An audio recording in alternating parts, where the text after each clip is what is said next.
salam bahagia Bapak Ibu guru hebat. Pada kesempatan kali ini perkenalkan, nama saya Lani, calon guru penggerak angkatan 9 dari SD Negeri Kedoya Utara 09. Pada kesempatan kali ini saya ditemani oleh Bapak Holil, kepala sekolah saya. Kami akan melakukan wawancara sebagai pemenuhan tugas demonstrasi kontekstual saya pada modul 3.1, yaitu pengambilan keputusan berbasis nilai-nilai kebajikan sebagai pemimpin. Assalamualaikum Bapak. Waalaikumsalam, Rani. Bapak mungkin bisa memperkenalkan diri terlebih dahulu. Bapak Ibu guru yang hebat, nama saya Holil. Saya Kepala SD Negeri Kedoya Utara 09.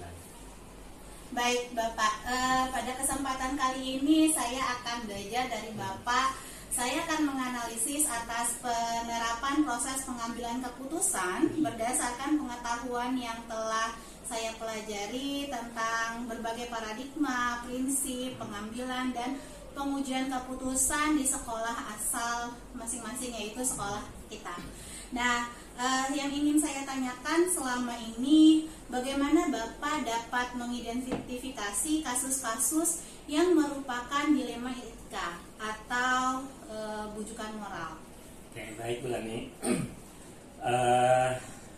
Di dalam kepala sekolah bertugas itu tentunya di dalam kegiatannya adalah menyelesaikan segala permasalahan yang ada di sekolah tersebut. Nah, salah satunya yang boleh disebutkan tadi berkaitan dengan dilema ya. Kita dihadapkan dengan berbagai macam dilema. Ada dua yang harus kita pilih. Ada juga misalkan keputusan yang harus segera. Nah, kita di dalam penyelesaiannya kita di SD Kedoya Utara 09 khususnya kita mengambil keputusan yang skala prioritas. Mungkin gambarnya seperti itu, bulan. Skala prioritas ya Pak, ya. Jadi ditekankan kepada mana yang lebih diprioritaskan. Betul. Baik, jadi selama ini bagaimana Bapak menjalankan pengambilan keputusan di sekolah kita, terutama untuk kasus-kasus di mana dua kepentingan yang sama-sama benar atau sama-sama mengandung nilai kebijakan? Nah, kasus seperti ini sering terjadi bulan di sekolah. Tadi yang menjadi dasarnya adalah skala prioritas. Jadi di dalam mengambil keputusan mana yang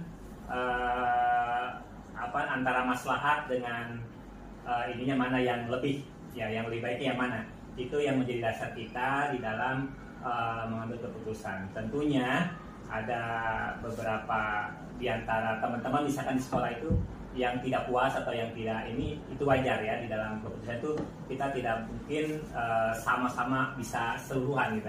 Tentunya ada saja, tetapi mana yang lebih banyak setujunya, yang lebih banyak menghasilkan teman-teman yang senangnya, itu yang kita ambil. Jadi berdasarkan lebih banyak berdasarkan nilai-nilai kebajikan ya Pak ya. Ya, Oke. Lalu langkah-langkah atau prosedur seperti apa nih yang Bapak lakukan selama ini?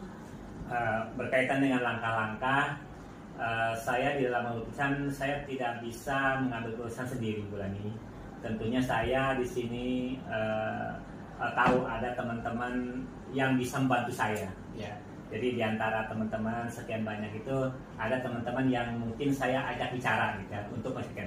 Jadi memang tidak semua teman-teman ya, tapi ada salah satu atau dua teman, tiga teman yang menjadi dasar saya untuk minta pandangan mereka gitu ya, mewakili yang lain. Mungkin gambar seperti itu benar. Jadi Bapak mendiskusikannya Iya, dengan betul. mungkin guru senior yang Betul. Bapak percaya begitu Iya. ya Pak ya, mungkin dengan wakasek-wakasek Iya. Bapak. Sepertinya Mengingat itu. Bapak punya dua wakasek ya Iya. Pak ya. Baik, lalu hal-hal apa yang selama ini Bapak anggap efektif dalam pengambilan keputusan pada kasus-kasus dilema etika? Yang efektif itu misalkan kita menunggu ya, ada kasus gitu ya misalkan. Nah, kita dari yang langkah yang tadi yang di awal ya, kita mengambil teman atau mengajak teman untuk berdiskusi. Nah, kita mewawancarai dari kedua belah pihak yang berkasus misal gitu ya. Tetapi kita sengaja tidak disatukan, artinya tidak satu-samaan. Kita ingin pandangan dari si A bagaimana, pandangan si B bagaimana gitu, supaya lebih mengambil keputusan itu lebih pas. Tapi kalau kita satuin kan ada pengaruh tetap, yang satunya pasti ada pengaruhnya terhadap yang. Tapi kalau terpisah itu menjadi apa namanya? Kalau terpisah itu kita bisa tahu oh ya kedalaman hati, kedalaman di dalam menyampaikan masalah-masalahnya gitu. Jadi Bapak melakukan pendekatan ke dua belah pihak ya. Bapak mendengarkan dari sisi si A seperti apa, lalu dari menurut si B seperti apa, lalu nanti Bapak simpulkan untuk pengambilan keputusan. Tapi gitu. tadi bedanya tidak disatu. Ya, tidak disatukan. Ya, terpisah. jadi terpisah. Baik. Lalu hal-hal apa saja yang selama ini merupakan tantangan dalam pengambilan keputusan pada kasus-kasus dilema etika? Tantangannya gini Bu Lani, tantangannya ini kalau saya menganggapnya ini sendiri gitu ya. Artinya salah satu pihak ini merasa merasa dia tidak puas gitu ya, bisa gitu ya. Itu menjadi tantangan saya gitu. Karena bagaimanapun dia akan berpengaruh terhadap saya sendiri sebagai kepala sekolah. Jadi tantangannya itu Bu Lani. Jadi kita memutuskan bagaimana seminim mungkin dia tidak sakit hati lah istilahnya gitu. Intinya gitu. Oh, baik. Jadi Bapak tetap menjaga menjaga komunikasi, menjaga tali silaturahim ya Bapak ya. Intinya itu ya. Oke. Lalu apakah Bapak memiliki sebuah tata kala atau jadwal tertentu dalam sebuah penyelesaian kasus dilema etika? Apakah Bapak langsung menyelesaikannya di tempat itu pada saat itu juga, atau memiliki sebuah jadwal untuk menyelesaikan bentuk atau prosedur seperti apa yang Bapak jalankan? Prinsipnya gini Bu Lani, masalah itu kalau ditunggu nanti itu akan tambah berat. Ya. Jadi kalau saya inginnya begitu ada masalah selesaikan segera gitu ya. Jadi dengan seperti itu kita bisa ketika kita mengambil kesimpulan, bisa dapat keputusan, bagaimana tanggapannya bisa ngasih, kita bisa wawancara lagi, bisa dengan komunikasi lagi gitu ya. Tapi kalau misalkan ya, nunggu nanti itu keburu ada tambahan masalah yang mungkin menjadi berat, bisa meledaknya lebih lebar gitu ya. Gitu ya. Jadi Bapak mencoba untuk selalu menyelesaikannya pada saat itu, agar tidak melebar kemana-mana. Karena kan kalau ada pihak lain misalnya mempengaruhi ya Pak.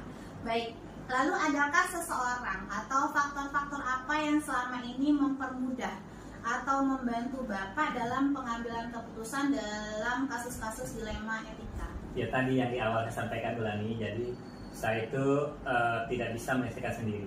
Jadi saya mengajak guru senior, wakil gitu ya. Siapapun, tidak harus itu. Yang saya percaya dia bisa membantu saya. Baik. Jadi dari sekian banyak teman-teman itu, ini yang bisa membantu saya di si A misalkan gitu. Jadi tidak harus itu orangnya gitu. Maksudnya itu terus bisa bergantian yang jelas yang menurut saya dia bisa bantu saya pada saat itu untuk masalah itu gitu ya. Sesuai masalahnya gitu ya Pak ya. Baik. Jadi dari semua hal yang telah Bapak sampaikan, pembelajaran apa yang Bapak petik dari pengalaman Bapak mengambil keputusan dalam dilema etika? Jadi pembelajarannya kita dalam menyelesaikan masalah itu betul-betul harus dengan hati. Karena kalau kita hanya hanya bicara itu hasilnya walaupun ianya akan ngawang-ngawang, artinya ianya nggak sampai masuk gitu, tidak sepenuh hati. Jadi memang dalam penyelesaian itu butuh kesabaran, ketekunan, kejujuran dari berbagai belah pihak gitu ya. Baik dari sebagai kepala sekolah juga harus jujur gitu, mengatakan kalau memang itu tidak baik, katakan tidak baik gitu ya. Tapi untuk mengatakannya kita lihat kondisinya gitu. Takut tadi mungkin kalau kita bilangnya misalnya frontal gitu ya, ini kadang-kadang niat baik kita kan tidak selalu terima gitu ya. Ada hal yang kalau dia langkahnya seperti ini. Masing-masing orang itu beda-beda dalam penanganannya. Mungkin kalau saya itu bulan ini. Baik Bapak. Bapak bolehkah Bapak menceritakan satu kasus saja yang selama ini pernah Bapak tangani di sekolah ini yang berkaitan dilema etika? Bapak ceritakan mengenai kasus apa? Mungkin namanya bisa tidak perlu diutarakan, hanya mungkin si A atau si B begitu. Bapak ceritakan lalu penanganan Bapak seperti apa, lalu mengapa Bapak mengambil keputusan seperti itu? Iya. Jadi selama saya 2 tahun di sini ya, 2 tahun di sini, alhamdulillah ya kasus-kasus yang saya tangani itu istilahnya kasus yang kategori sedang lah istilahnya ya, tidak kategori berat gitu ya. Nah untuk kasus yang Bulani sebutkan tadi, misalkan berkaitan dengan pengaduan orang tua gitu ya, pengaduan orang tua terhadap guru gitu ya. Kita dari saya sebagai kepala sekolah bagaimana menyampaikan dari kedua belah pihak antara orang tua dengan guru itu yang betul-betul selaras, artinya kita berhadapan dengan orang tua itu tidak ikut orang tua menyalahkan guru, tidak. Jadi itu harus kita jaga. Jadi jangan sampai kita menyalahkan, karena kalau kita menyalahkan guru itu sama saja dengan menyalahkan diri kita gitu ya, karena kita yang pemimpinnya gitu ya. Tetapi kita memberikan gambaran kepada orang tua itu, kalau seperti ini nanti saya yang akan misalkan menyampaikan atau yang akan ini gitu ya ke guru tersebut. Jadi hal seperti itu, jadi biar orang tua itu lebih tenang gitu ya, dengan tentunya dia juga orang tua itu bisa proses juga ke gurunya gitu ya, misalkan seperti itu. Mungkin gambarannya seperti itu kalau di sini yang saya alami ya Bulani. Ada lagi sebenarnya kasus lain berkaitan dengan peserta didik gitu ya, tetapi ya peserta didik yang biasa kenakalan kewajaran anak-anak gitu ya, itu biasalah istilahnya, di semua sekolah pasti ada seperti itu.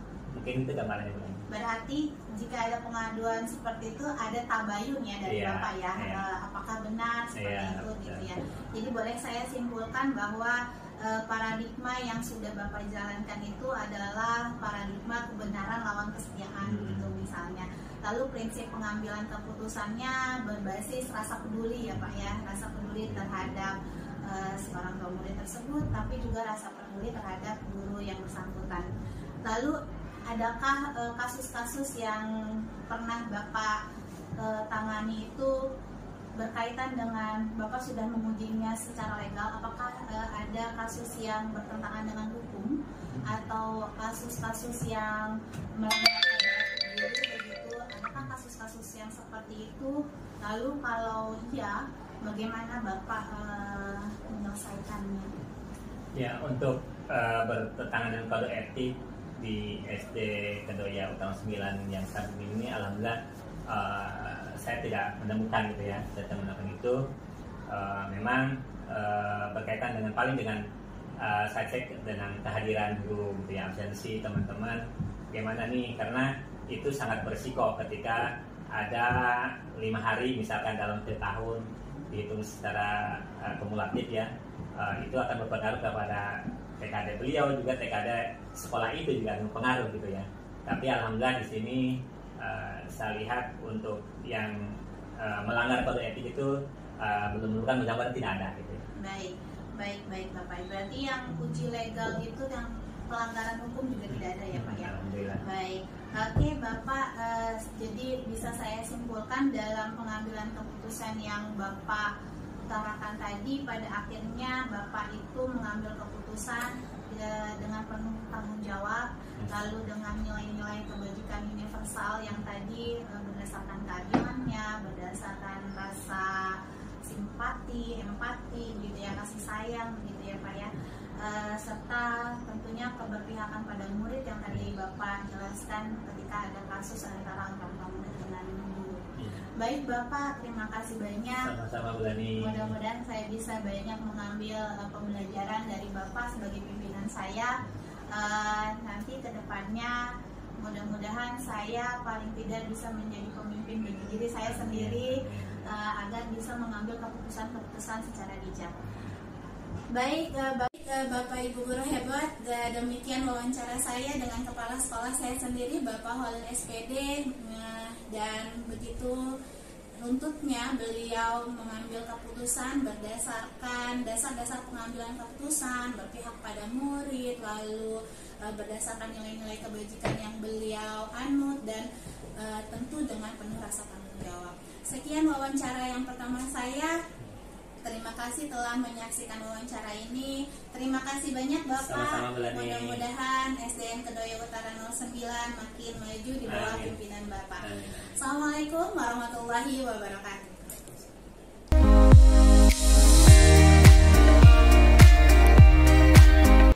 Assalamualaikum warahmatullahi wabarakatuh. Salam bahagia Bapak Ibu guru hebat. Pada kesempatan kali ini saya Lani, calon guru penggerak angkatan 9, akan melakukan wawancara yang kedua dengan Ibu Sri yang merupakan Kepala Sekolah SD Negeri Kedoya Utara 03 dan PLT ya Ibu ya? Yeah. PLT dari Kepala Sekolah SD Negeri Kedoya Utara 01.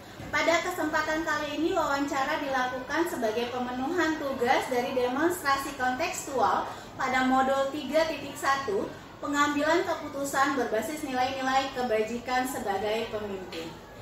Baik Ibu, mungkin mau memperkenalkan diri terlebih dahulu. Baik, terima kasih Bu Lani. Assalamualaikum warahmatullahi wabarakatuh. Waalaikumsalam warahmatullahi wabarakatuh. Saya Sri Sunyati, Kepala Sekolah SDN Kedoya Utara 03, yang hari ini alhamdulillah dikunjungi oleh Bu Lani, calon guru penggerak angkatan 9 yang hari ini mau wawancara ya. Mudah-mudahan wawancara kali ini mendapatkan hasil yang bermanfaat. Amin ya rabbal alamin. Baik Ibu Sri, kali ini saya akan belajar dari Ibu Sri bagaimana menganalisis atas penerapan proses pengambilan keputusan berdasarkan pengetahuan yang telah saya pelajari tentang berbagai paradigma, prinsip pengambilan dan pengujian keputusan di sekolah asal masing-masing. Dan tadi saya sudah berwawancara dengan Pak Holil. Saat ini saya ingin mengetahui bagaimana perbandingannya dengan Ibu Sri dalam pengambilan keputusan. Baik Bu Sri, selama ini bagaimana Ibu dapat mengidentifikasi kasus-kasus yang merupakan dilema etika atau bujukan moral? Biasanya masalah-masalah di sekolah itu memang selalu ada gitu ya.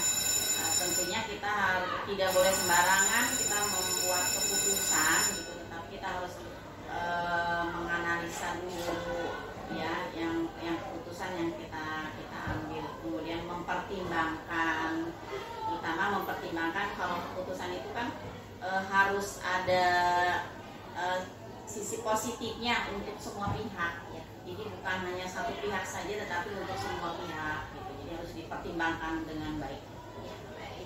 Jadi selama ini bagaimana Ibu menjalankan pengambilan keputusan di sekolah ini ataupun di sekolah Kedoya Utara 01, terutama untuk kasus-kasus di mana ada kepentingan yang sama-sama benar atau sama-sama mengandung nilai kebajikan? Iya, yang seperti itu kan kadang kita mengambil keputusan agak-agak sulit gitu ya. Iya, betul. Tapi kita harus bagaimana caranya, kita harus mempelajari dulu. Nah ini tentunya kita harus dalam mengambil keputusan itu kita harus kadang-kadang ini emosi, kadang-kadang ya emosi gitu ya, itu yang harus kita jaga emosi itu agar apa, kita mengambil keputusan ya tidak salah melangkah gitu. Karena memang yang kadang-kadang memang kita ada pertentangan gitu dengan hati nurani dan lain sebagainya, itu harus benar-benar kita pertimbangkan dengan baik, kemudian dipikirkan dengan baik, itu harus bisa menjaga emosi. Harus bisa menjaga emosi ya, walaupun nanti bertentangan dengan hati nurani, ya, Ibu. Oke. Lalu bagaimana langkah-langkah atau prosedurnya seperti yang biasa Ibu lakukan selama ini? Biasa mengenali dulu masalah yang ada, diidentifikasi dulu ya, mengenali, kemudian kita juga mengambil keputusan tidak bisa sendiri, kita harus mengajak terutama di keluarga besar SDN Pluit 03 ataupun 01 itu kita harus mengajak musyawarah guru-guru, kemudian ada wakil kepala sekolah dan lain sebagainya. Jadi itu tidak bisa kita putuskan sendiri. Jadi hal-hal apa saja nih yang selama ini Ibu anggap efektif dalam pengambilan keputusan pada kasus-kasus dilema etika ini? Kalau hal yang lebih efektif itu kita harus mempertimbangkan sikap, terutama sikap kita gitu ya, terutama sebagai kepala sekolah, sikap yang bijaksana. Jadi kan ada juga orang yang mengambil keputusan harus ikuti apa kata kita gitu ya, tapi ini tidak bisa seperti itu. Kita harus mempunyai sikap yang bijaksana, kita harus mempelajari, menilai masalah-masalah yang ada gitu ya.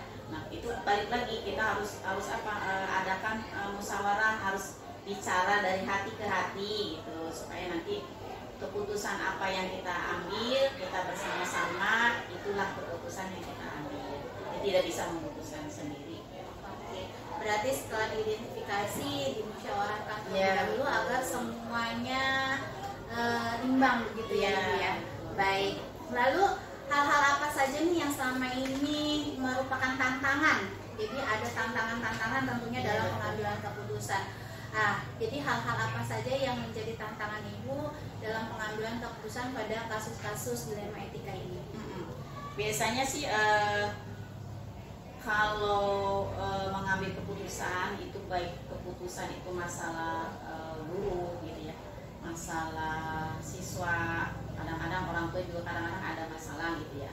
Nah ini juga kita tidak bisa tadi yang saya bilang tidak bisa mengambil keputusan sendiri. Kemudian kadang-kadang itu tantangannya itu kadang ada yang tidak terima gitu kan ya, kadang-kadang seperti itu ya, tidak terima gitu, apa sih kok saya seperti ini gitu, dikasih keputusan ini dan lain sebagainya. Itu kadang-kadang ada yang tidak terima. Kemudian nah bagaimana cara mengatasi supaya semua pihak itu, terutama yang bermasalah gitu, menerima apa sih kesalahannya yang mau kita luruskan gitu ya, menerima gitu ya.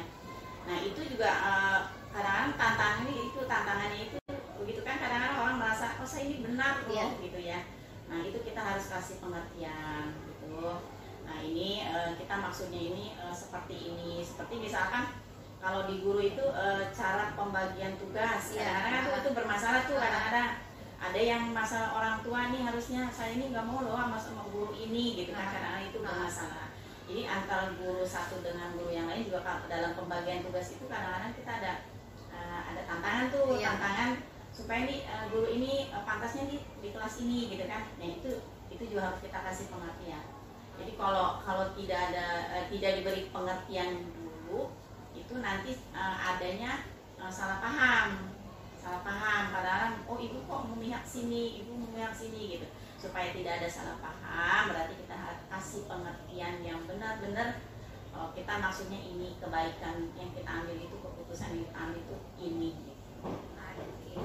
Berarti kalau begitu apa Ibu punya jadwal-jadwal tertentu, apakah dalam sebuah penyelesaian masalah gitu ya, atau Ibu langsung gitu ketika ada masalah langsung diselesaikan, atau Ibu menunggu nanti jadwal tertentu untuk menyelesaikan permasalahan itu, bentuk atau prosedur seperti apa yang Ibu lakukan?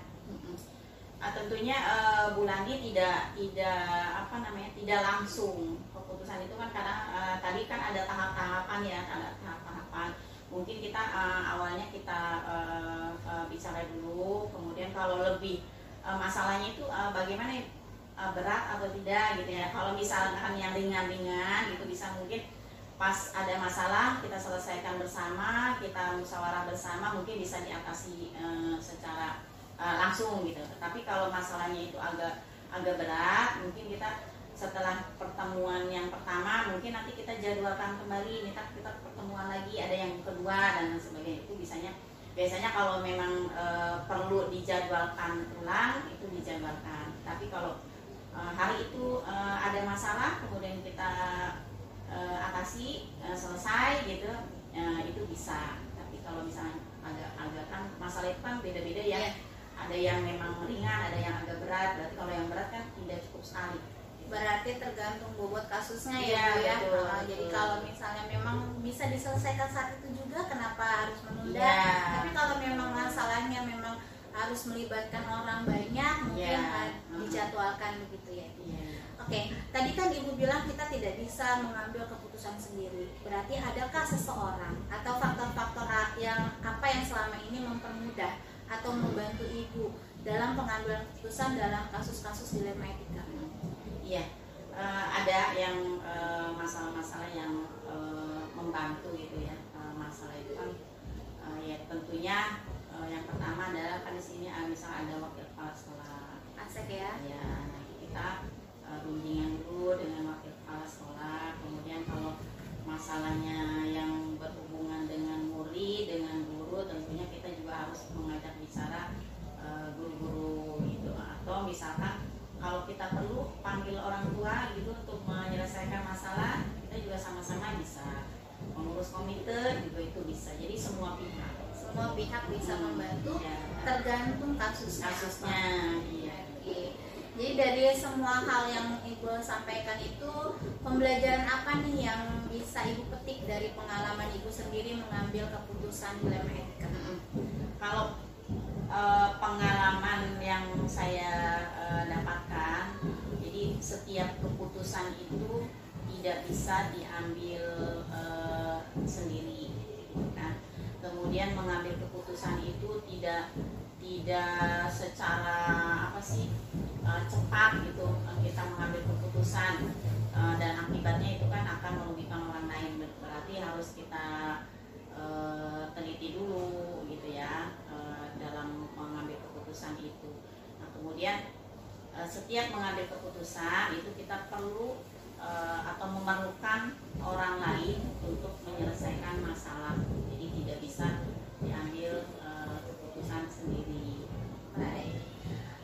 Ibu bolehkah Ibu sharing kepada saya mengenai adakah permasalahan selama Ibu menjadi kepala sekolah atau mungkin di sekolah ini begitu yang Ibu ingin bagikan kepada saya, lalu bagaimana penyelesaiannya yang mengenai kasus dilema etika atau bujukan moral gitu. Iya, kalau selama ini sih kalau masalah anak-anak nih ya, masalah itu kadang-kadang ada penyelesaian masalah anak, kadang-kadang kan hubungannya langsung ke orang tua, ya kan? Nah, masalah seperti ini nih yang kadang-kadang kita repot nih.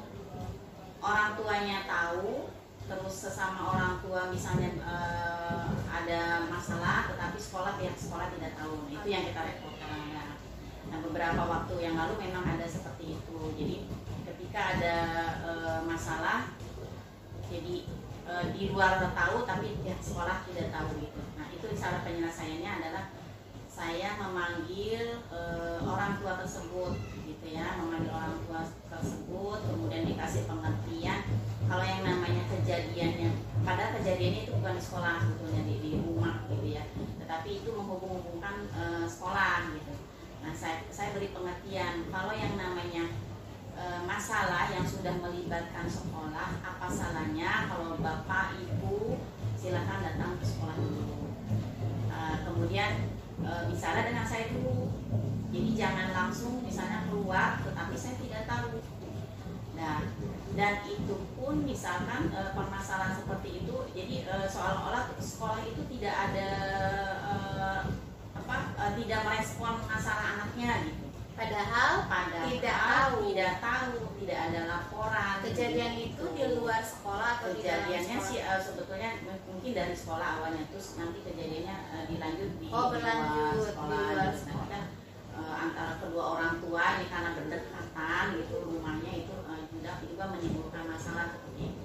Tapi alhamdulillahnya orang tua diberi pengertian karena kita bicara antar orang tua, saya memberi pengertian, alhamdulillah sih bisa menerima seperti itu. Ya kadang-kadang cara penyampaiannya yang kadang-kadang memang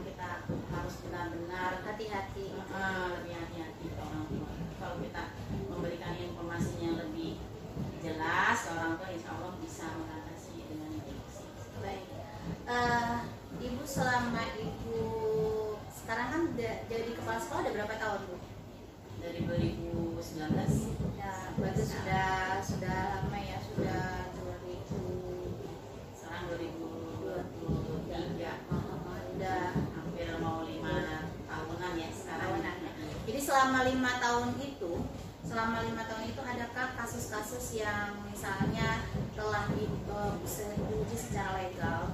Apakah ada kasus yang merupakan pelanggaran hukum atau ada kasus-kasus yang diuji secara regulasi begitu ya, yang melanggar kode etik begitu, kode etik guru atau kode etik kepala sekolah gitu?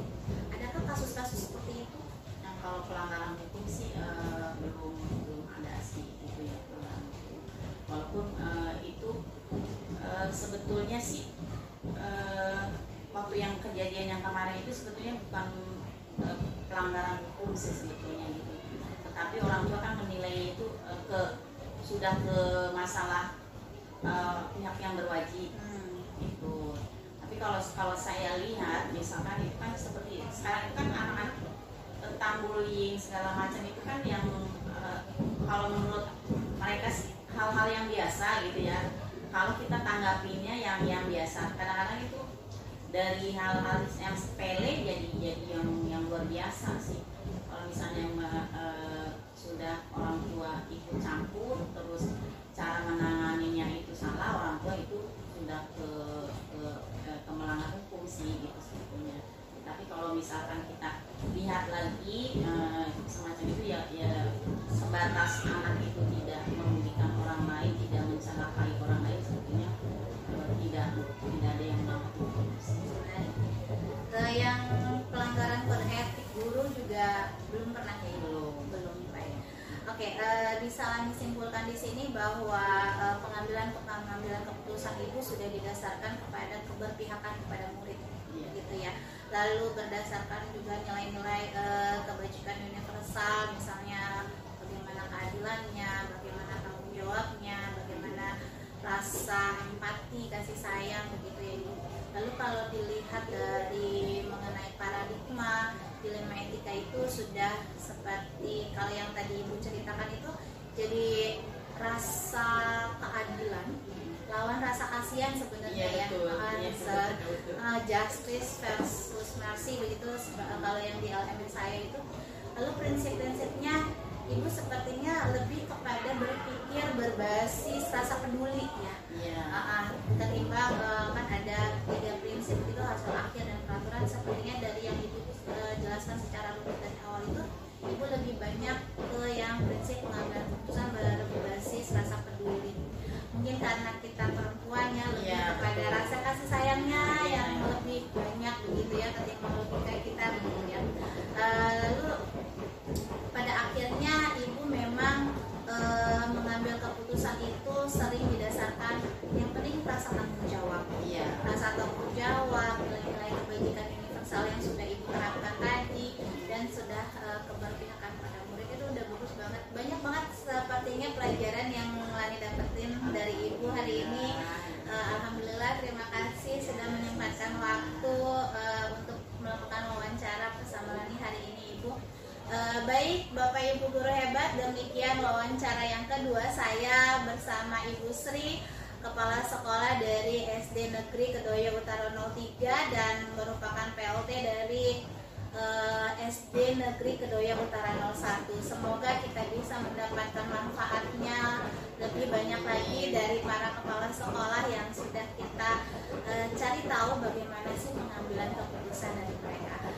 Oke, terima kasih banyak telah menyaksikan. Assalamualaikum warahmatullahi wabarakatuh.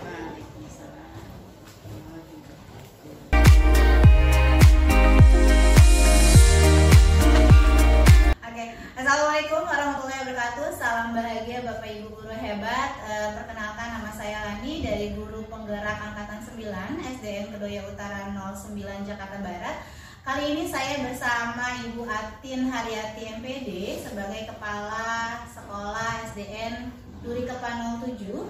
Dan pada kesempatan kali ini saya akan mewawancarai Ibu Atin terkait tugas saya demonstrasi kontekstual pada modul 3.1, yakni pengambilan keputusan berbasis nilai-nilai kebajikan sebagai pemimpin. Ibu Atin mungkin ingin memperkenalkan diri? Ya. Perkenalkan, saya Atin Haryati dari SDN Duri Kepa 07. Kebetulan hari ini saya mendapatkan kesempatan baik untuk kolaborasi terkait dengan pengambilan keputusan Mudah-mudahan kita bisa kerjasama. Amin. Baik, Ibu, hari ini saya ingin banyak belajar dari Ibu karena kan kebetulan Ibu juga guru penggerak angkatan 5 ya Ibu ya, angkatan 5 yang sudah menjadi kepala sekolah, hebat sekali Bu Atin. Nah, pada hari ini saya akan belajar menganalisis atas penerapan pengambilan keputusan Ibu berdasarkan pengetahuan yang telah sama-sama kita pelajari tentang berbagai paradigma, prinsip, pengambilan dan pengujian keputusan di sekolah yang Ibu pimpin pada saat ini. Selama ini bagaimana Ibu dapat mengidentifikasi kasus-kasus yang merupakan dilema atau bujukan moral? Ya. Dalam pengambilan keputusan ini yang harus saya kerjakan adalah awal itu mengidentifikasi terlebih dahulu, baik identifikasi dari permasalahannya, kemudian mencari sumber-sumbernya untuk menyatukan persepsi, kemudian selain itu juga mencari data-datanya sehingga dalam pengambilan keputusan itu tidak menyalahi aturan atau tetap berkiblat bahwa dilema etika itu perlu menjadi bahan pertimbangan karena akan menjadi suatu polemik ketika pengambilan keputusan itu nantinya akan berdampak kebujukan moral seperti itu. Ya. Jadi harus kita tahu dulu ya, Betul. apakah kasus itu merupakan dilema etika atau hanya bujukan moral. Betul, betul. Baik, selama ini bagaimana Ibu menjalankan pengambilan keputusan di sekolah ini, terutama untuk kasus-kasus di mana ada dua kepentingan yang sama-sama benar atau sama-sama mengandung nilai kebajikan? Selain tadi ketika sudah mengidentifikasi masalah ini, hal yang paling mendasar adalah kedua belah pihaknya harus kita pertemukan. Kemudian dalam pengambilan keputusan ini juga harus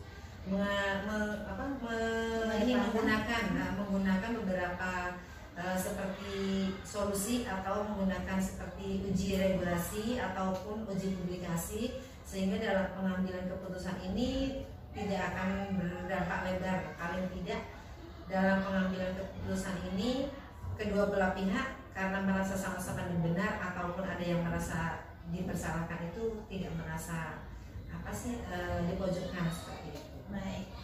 Jadi langkah-langkah atau prosedur seperti apa yang biasa Ibu lakukan selama ini? Biasanya sih saya panggil dulu ya. Panggil dulu misalnya adalah sumbernya dari mana dulu, kita undang satu persatu, kemudian kita pertemukan, kemudian kita ajarkan diskusi ataupun kita perlu melibatkan unsur orang lain, misalnya paling mendasar adalah komite atau pihak luar yang mungkin ada terkait dengan hubungannya dengan masalah tersebut. Baik, jadi hal-hal apa saja nih yang selama ini Ibu anggap efektif ya dalam pengambilan keputusan pada kasus-kasus dilema etika itu? Biasanya sih karena kan kadang-kadang secara tidak kita sadari rasa keadilan ya. Rasa keadilan ini terkadang itu tidak selalu bisa diterima. Rasa keadilan misalnya menjadi rasa kasihan seperti itu, ataupun misalnya kebenaran juga kadang-kadang dampaknya belum tentu dengan kesetiaan, ataupun misalnya juga kadang-kadang juga kita misalnya sudah banyak sumber ataupun mengambil data-data, kadang-kadang individu atau kelompoknya juga harus kita lihat maksudnya seberapa jauh hasilnya atau efektifnya untuk menyelesaikan masalah tersebut. Baik, berarti memang betul-betul Ibu pahami betul ya masalah tersebut. Jadi lalu hal-hal apa saja yang selama ini merupakan tantangan nih dalam pengambilan keputusan pada kasus-kasus dilema etika ini? Yang namanya dilema etika kan kadang-kadang menjadi suatu hal yang tidak selalu bisa diterima orang ataupun kita bisa menerimanya ya. Kadang-kadang pengambilan keputusan ini akan menjadi satu hal yang mungkin membahagiakan orang lain ataupun mengecewakan orang lain. Nah, ketika ada di dilema etika ini memang kita tidak bisa kadang-kadang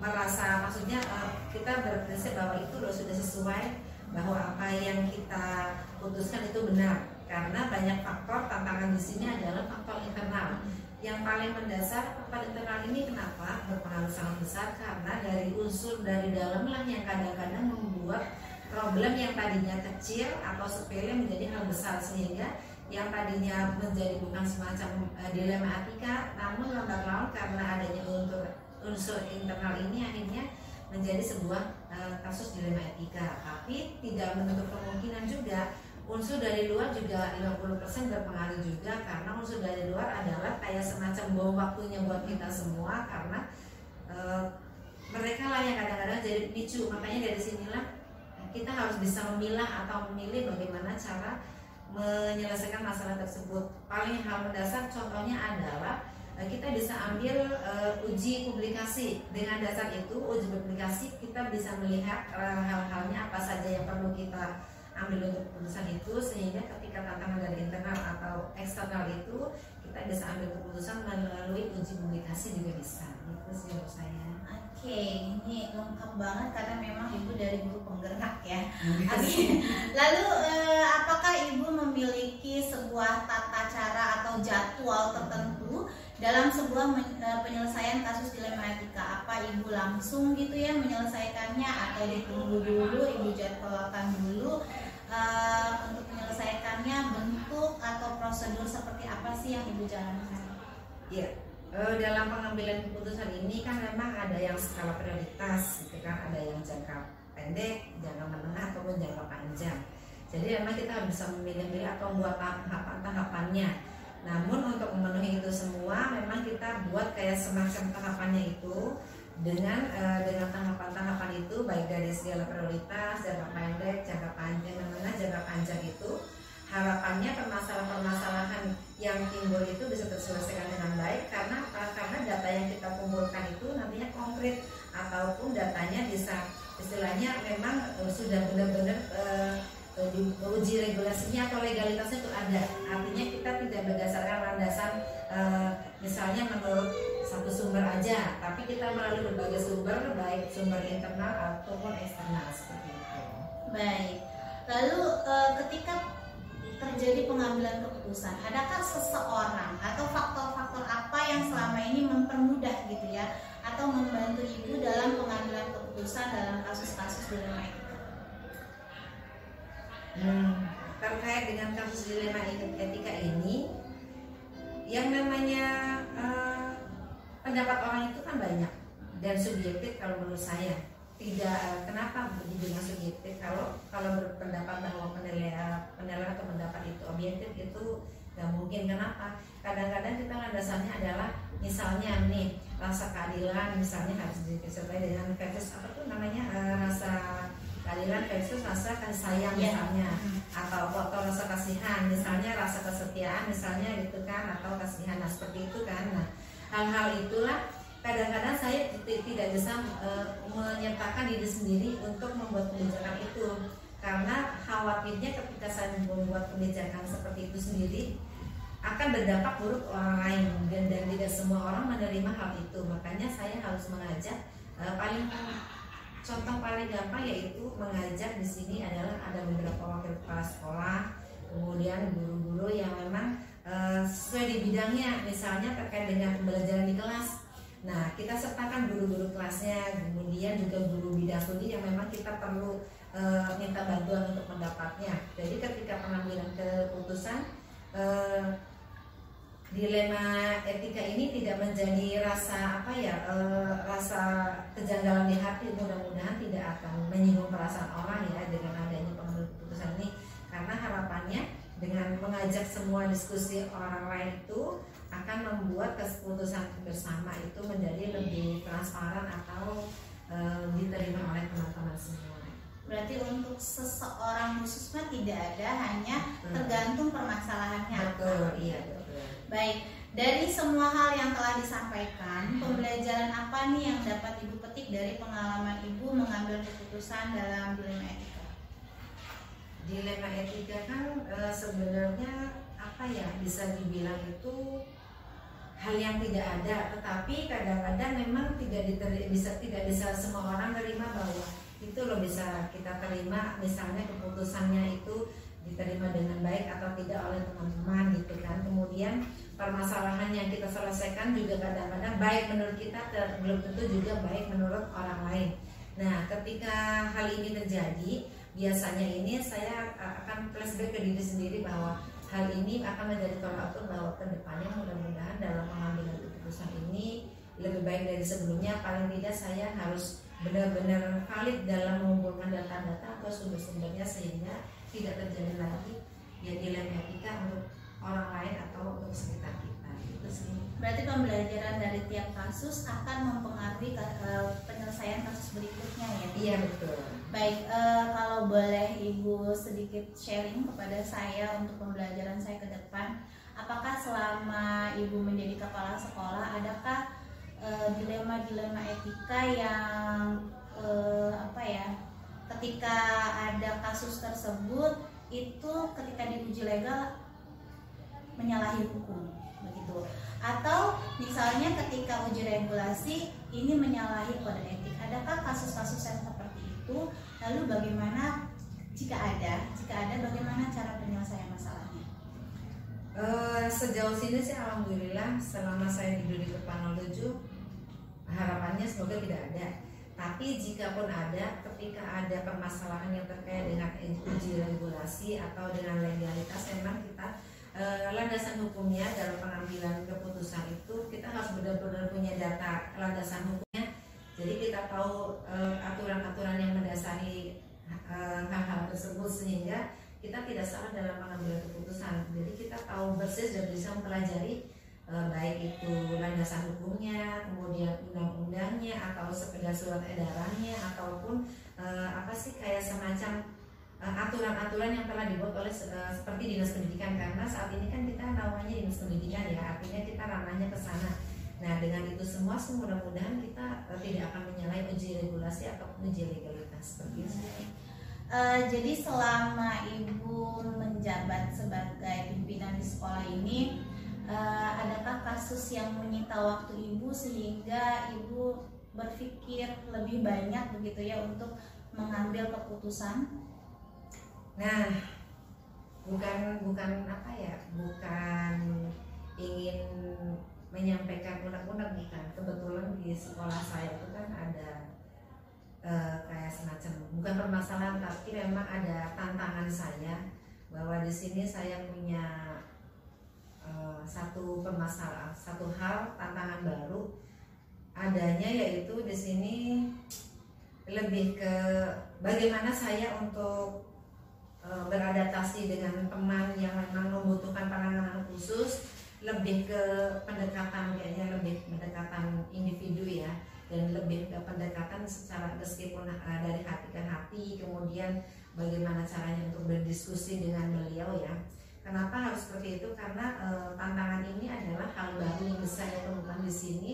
Dan ini benar-benar menjadi dilema etika banget ketika saya tidak bisa memutuskan hal ini. Bagaimana cara memutuskan hal tersebut? Karena jika saya salah melangkah dengan beberapa tahapan, baik plan jangka pendeknya, jangka menengah, jangka panjang, itu akan jadi bumerang buat saya. Jadi saya dengan adanya tantangan di sekolah saya ini, ada permasalahan yang memang secara pendekatan harus saya lakukan ini. Mudah-mudahan kedepannya saya bisa tetap menggunakan uji regulasi, uji publikasi, termasuk juga beberapa uji kayak semacam resolusi untuk menyelesaikan masalah itu, karena tantangan ini benar-benar terkait dengan lebih ke bukan penjiwaan lebih ke psikologi, bagaimana saya pendekatan ke individu tersebut. Baik. Saya pikir saya agak lebih paham karena memang Bapak Ibu guru hebat. Saya di sekolah ini sudah hampir 20 tahun, makanya saya ingin belajar banyak dari Ibu Atin, bagaimana beliau yang merupakan lulusan dari guru penggerak angkatan 5 ketika beliau baru menjabat menjadi kepala sekolah mengalami tantangan-tantangan yang banyak juga di sekolah ini yang seperti saya tahu. Makanya ketika teman-teman saya mengatakan 2 kepala sekolah cukup, saya tetap mengejar Bu Atin untuk melakukan wawancara ini karena saya berpikir banyak hal yang bisa saya pelajari dari Bu Atin untuk pembelajaran saya ke depan. Sepertinya dasar-dasar pengambilan keputusan Ibu sudah tepat ya, sudah pada berdasarkan nilai-nilai kebajikan universal yang sudah Ibu anut, lalu Ibu juga sudah sangat bertanggung jawab, tentunya berpihak pada murid juga. pada dilema-dilema etika yang tadi Ibu ceritakan, Ibu sepertinya lebih banyak kepada rasa keadilan melawan rasa kasihan ya. Karena berprinsip pada pengambilan keputusan berpikir pada berbasis rasa peduli lebih banyak di situ yang saya tangkap. Lalu pengambilan keputusan itu alhamdulillah sekali sudah tidak ada, belum ada dan jangan ada gitu ya. Jangan ada yang menyalahi hukum lalu menyalahi kode etik. Mudah-mudahan kedepannya sekolah yang Ibu pimpin ini makin sukses, Ibu juga makin sukses menjadi kepala sekolah.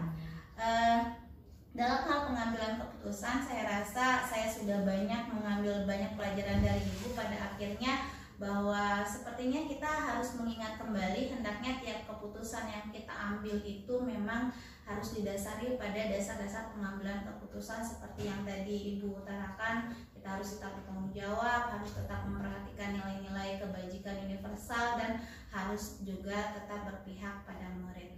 Baik, Bapak Ibu guru hebat, demikian wawancara saya dengan kepala sekolah hebat kali ini, karena memang dari lulusan guru penggerak Angkatan 5 Jakarta Barat. Terima kasih telah menyaksikan kami. Mudah-mudahan banyak manfaat yang akan bisa kita ambil dari perbincangan pada kali ini. Assalamualaikum warahmatullahi wabarakatuh.